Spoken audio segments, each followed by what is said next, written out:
And when your profile or your passport gets scanned and you realize you're a wanted terrorist for things you have no knowledge about, this Yeah. is the this is the dangers of your stuff getting leaked, right? And then on top of that, we also have seen health institutions in Trinidad and Tobago where patients' data was locked out, like they've lost access. So, Schofield, can you talk? Again? We're just trying to. I want people to understand the importance and the that cybersecurity plays, right? I know we have a couple more things to talk about, but even when you have ransomware Yeah. and your systems, you're locked out of your systems, right? As I started to mention the one that happened in one of our health institutions where systems were locked out. But talk to us about how ransomware works. What tends to happen when a hacker gets into your system and locks you out of your systems? A bit of that process, and what does that mean for your actual business when you're locked out? So, ransomware is the more common one that we are most familiar with in this region. And what it is basically holding your data at ransom for a fee, all right, Mm-hmm. in simple terms. So a threat actor will, infiltrate your system, and it doesn't always have to be that they just got access. Yeah. Most cases, they have a persistent threat on your system that they monitor your activity, they look at what's happening on your systems, and then they plan the attack well. So they know when they lock you out, they know if you have backups running, if you don't have backups running, where all your workloads are, if you're in Google, if you're in Amazon, wherever, and they lock your data. So when your data is locked, it's encrypted, and then most times they'll ask you for Bitcoins to unlock your data. And you're then left in a quandary because you come into work on a Monday morning or Tuesday, whatever day, and you realize you have no access to your data or your systems. So your business shuts down. You know, what happens to you at that point in time? You start to have revenue losses. Irate clients, the possibility of client data being leaked, they already have control, so you no longer have control of your systems. So you don't know what's going on with this data. And you are locked out and you're now left in a country. What am I going to do? Am I going to pay this ransom? It's a lot of money they're asking for in crypto. First of all, you have to understand, how do I pay this money in crypto? It's a lot, for a business owner to have to go through. And it's quite difficult, to experience that, and especially if you don't have a plan. Because most cases, business owners will just be baited into possibly wanting to pay the ransom because they have no backups in place, no strategies in place, no framework that they're following. So that's why we try to encourage business owners to understand the digital world that you're living in. It's no longer like how it used to be. A bandit's gonna run in and stick you up with guns, and I mean, yes, it still happens. That Oh, still oh, it happens. does. Yes, it still happens like that, but they're getting more sophisticated now, where they're utilizing the technology where your data is at. All right. So it's just a different type of crime. So just like when the industrial era, when we were preparing for people kicking down your doors with guns and stuff, we put up burglar proofs and alarms and stuff like that. Cybersecurity is like that. You put in systems to safeguard where your new form of working is. So you're really just safeguarding this new location with tools and techniques, that would help you to protect your data. Because back then we would utilize a lot more burglar proof and alarms and security guards, and all those things were necessary because our important files were locked away in a cabinet somewhere in the office, those kind of things. So that was necessary then, and it still is. But we also have, even though you have a hybrid environment where you have Amazon server, Azure server, or whatever, just using Google Cloud or Microsoft, you have data out there. And you now have to think about it digitally. How am I going to protect these things? So your firewall is like your security guard, guarding your network from the external perimeter. Your alarm system, a same solution. It's like that. It looks at all of the events coming in and monitoring and telling you, okay, what's going on. Your endpoint detect and response systems looks at your endpoints and tell you, hey, something is happening here, take a look. Or it may trigger another reaction. So we have to now adapt to where we are. And we're not going backwards. We're going forward because AI is catapulting us, into a new dimension. So we have to prepare for that to be able to survive out here. Because I mean, as you always say, it's a digital world that we're in, and we are not going back. We have to learn to adapt to where we are. Absolutely. Uh, Let me share a quick experience, right? When you speak about the evolution and you make mention of um, usually you would have had your files locked away in a cabinet, putting up burglar proof, and now this is like the same thing but for the digital age, right? When I first got to Thailand, within a couple of days, I had put my digital card, my digital Wise card, attached it to one of the applications. And I think within the first 2 or 3 days, my Wise account was compromised. I woke up in the middle of the night to go use the bathroom. I saw a $5 purchase come off the account. And I was like, what is Charlie's Chocolate Factory? What is that? Right? I didn't make no purchase. So I'm like, you know what? I use the bathroom. I'm like, I'll deal with that in the morning. Before I actually dozed off, my phone notification went off again, and I saw another transaction from another random business. This time was for $80 US, and I already know it's a cascading thing where they put out a tester, then they put out Correct. another one to get a little bit more, and then they clean out your account. Yep. So within Wise, I was able to report the transaction that I didn't do it.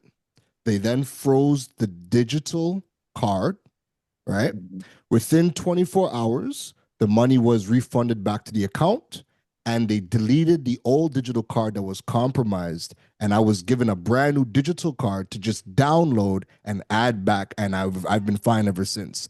That being compromised in that manner is a whole lot better than me walking to the ATM. As soon as I leave with my little cash, a gun is in a gun is pointed to my head, being robbed at gunpoint.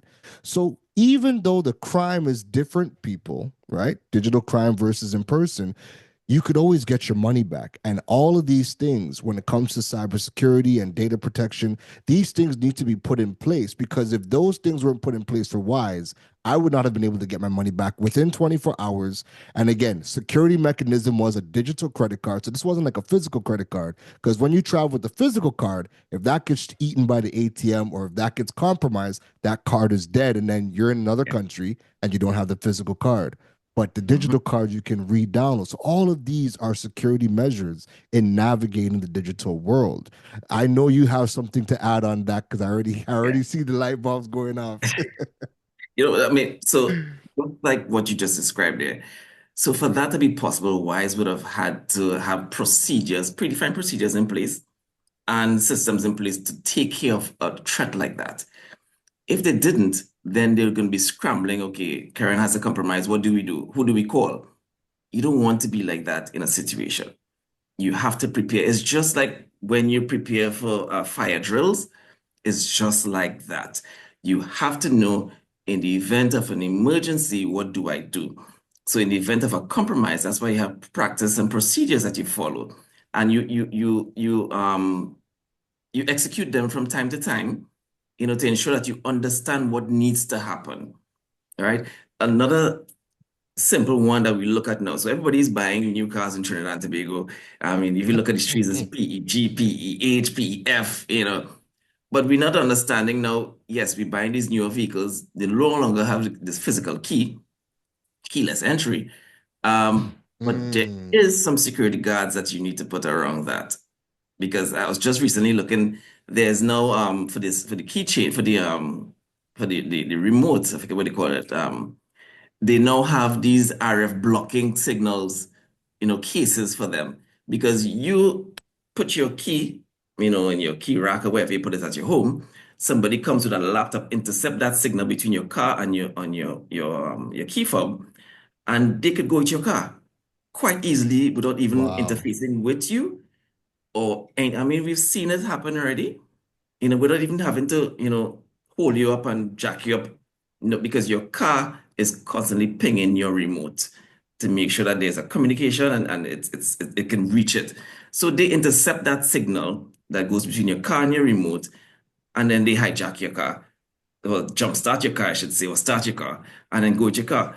So there's RFID blocking signals for cases for these key fobs, and even our bank cards now that we utilize, a lot of people don't utilize RFID wallets. And Mm, a fear that I have is when you're in large crowds, somebody could easily be skimming your card, quite often, because your card is just exposed, it's like a wireless signal just there.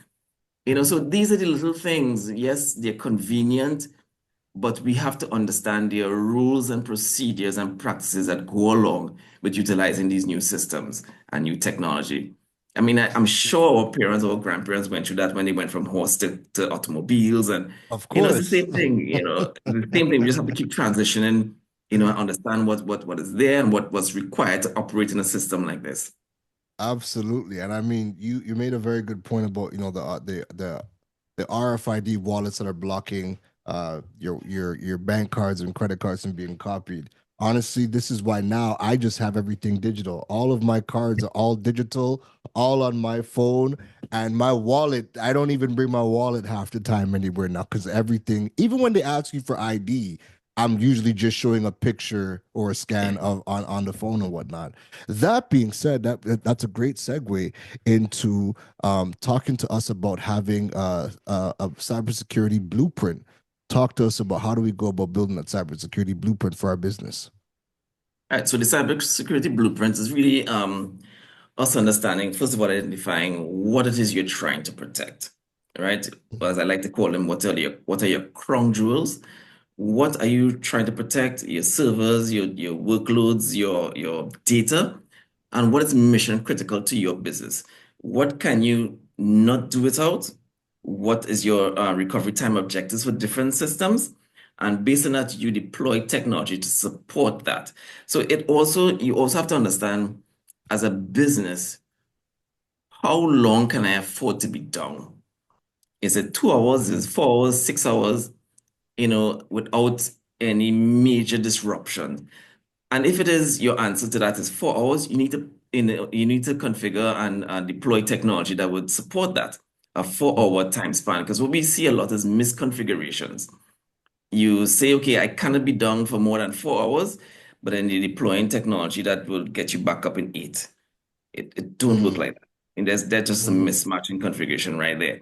Um, and then you have to look at, so there's a lot of education that has to go into this because we tend to look at things from a dollars and cents perspective only. It's Mm-hmm. not about that anymore. It's all about what it is my business needs to survive. How long can I take to recover? Can I afford to be down at all in the first place? And I wanted to dispel the myth that, I would never get hacked. It's just about the case, when will you get hacked? It's not that I going to get hacked. I'm too small or I'm too this. Nobody interested in me. Nope. It's not like that anymore. It's when will you get hacked and can you afford to be done? If you can afford to be done, what time frame? Because you can have, hot sites that can replicate your data in different geo regions and have you operational. So once you compromise in one area, you deal with that, but it automatically switches you to another Mm-hmm. geolocation that can help you to keep running. So if your business is like that, yes, it's going to cost you a little bit more to operate in that framework, but if that's what's required for your business, you need to do that. So that's where the cybersecurity blueprint is going to come about.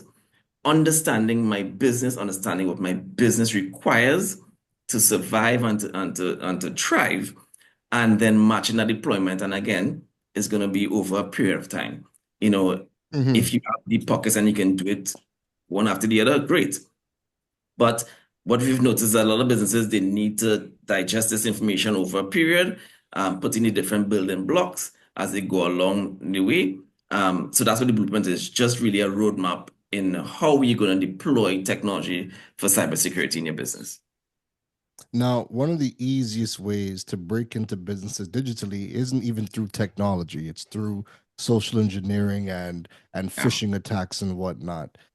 when it comes to getting employees up to speed, what are some of the things that business owners need to start looking into to ensure that their actual team members are brought up to date on the latest cybersecurity methods Yeah, for protection? so that's why, one of the first conversation I had when we started off is the cybersecurity awareness training is a low-hanging fruit. Hmm. That's the easiest way to get your employees because I mean a lot of people they generally don't know. And Yeah. a lot of compromise happen by one of your employees who don't really understand what's happening. They click on an Mm. email and allow somebody access. So that's an authorized user authorizing an unauthorized person into your organization. Right. That happens a lot. So the cybersecurity awareness training is quite important. You run that training, and we like to put it as part of the onboarding process. So when you Mm. onboard an employee, just and look at it from the perspective of safety. When you go into a plant, the first thing you have to do after you sign up and you give your information, you have to be oriented with the safety procedures and practices. That's the Right. first thing. In a room, you do that, they orient you, they answer your questions, and then they allow you onto the plant. Think Yeah. about your business similar in kind. When we onboard an employee, we try as best as possible to get employers to start onboard an employee. The first thing you do is cybersecurity awareness training. And we set Yeah. out a program for that, especially just to make you aware of the environment you're dealing with, what to look for. And once that is completed, then you move on to now the onboarding part where you actually, shadow somebody or get more information of okay, what your actual job is going to be like. Hmm. The cybersecurity awareness training must come first because you put them in a digital framework to operate. They need to understand how to operate within this framework. And then this continues, every quarter. It depends on your business again. Yeah. You have more training going out, and then we love to do phishing simulations where we simulate a phishing attack or simulate another attack throughout the year and we provide the results to the management team. And then we see, okay, who is a potential threat because you failed the phishing or you failed the other threat assessment that Yeah. we had. Then we retrain you again, make sure that you understand because in a live environment, if that was happening, we would have been down. You would have been Yeah. compromised at this point in time. So that's some of the things. So the cybersecurity awareness training is like really important. It's critical. So just break down phishing for us so people know what phishing is and like just give us like one example of what phishing would look like. So that is quite common in the Caribbean. And phishing could look anything like for in emails. It's an impersonation. So I Hmm. would pretend to be Karen Rose, for instance, and Yeah. invite you to this program and ask you to click a link to come onto this program. And it may not be me, it may not be Karen. It'll be somebody else pretending to be Karen and trying to get you to click on this link and then fill out the information and probably capture data on you, whether it's your Yeah. credit card information or just your data on a whole and it's really just impersonating somebody else to make you either perform an act for them or give them information, unsolicited information, thinking that you're dealing with somebody trusted. So Yeah. that in a nutshell what the phishing is, but it cripples a lot of businesses, especially in the region. And something that's scary for us is that a lot of business in the Caribbean and more so in Trinidad, we transact a lot of business via email and email is Mm. like very insecure. We send a lot of confidential information via email. Some clients, we ask them, okay, you need to go ahead and pay for this service. Then I'll get a email with a screenshot of your credit card. And like, why? Why are we doing this? All right. And they need to understand that email is really is not secure. It's a very unsecure method of communication. Some people don't even have MFA in, multi-factor authentication in to safeguard their accounts. But we try to encourage businesses to look at encrypted email systems where your Okay, emails are encrypted. tell us about that because Yeah, I sure everybody just using Gmail, yeah, Hotmail. correct. So they're using Gmail, Hotmail, 365, or Gmail, whatever it is they're using. I I'm Um, still seeing people using AOL. I don't know how you even get an AOL account, but All right, cool. Go ahead. Right. So encrypted email, in a nutshell, what it does is a system that layers with your provider. And whenever you send an email, it would basically encapsulate or package your email in a secure manner. So like let's look at it like as a security bag. It would zip it, Mhm. lock it, and it has the address of the person receiving person on the other end. And then that other person is the only one that can decrypt it or unlock that bag and read the contents, right? In simple Mm, form, that's what it is. So it allows you a safer method of communicating, um, across, as we say, across the wire. yeah, Um, so that it reduces your risk of exposure. And again, yeah, nothing by itself is foolproof. So yeah. this goes along with another ecosystem or part of the ecosystem that, it would help you to stay a little more secure and more safe in an environment.